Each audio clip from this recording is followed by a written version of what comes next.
Yuko Roho Mtakatifu jioni ya leo, anatoa mwaliko, anahitaji mimi na wewe. Haijalishi unasema nimejazwa Roho Mtakatifu kama Ezekieli 47. Aya, inawezekana hayo maji yako kwenye magoti. Haitoshi, haitoshi hata kama yako kwenye shingo. Haitoshi hata kama yamenifunika nywele zangu.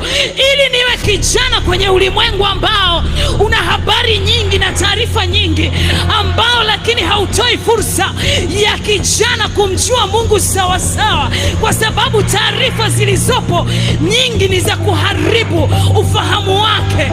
Nini kinaweza kunisaidia kijana ikiwa sijajifunika, ikiwa sijakubali nilewe kama mvinyo, nilewe Roho Mtakatifu kama nilieleweshwa pombe, nikitembea na pepesuka na pepesushwa na Roho Mtakatifu, nikitembea nimeanguka kwenye madimbwi, nimeangukia kwenye dimbwi la Roho Mtakatifu, nikitembea na chupa mkononi, natembea na Roho Mtakatifu, Roho Mtakatifu wa kanisa ambaye ameachiliwa kama zawadi. Kijana mwenzangu, nakwambia hawezi kutoboa, hawezi kuvuka.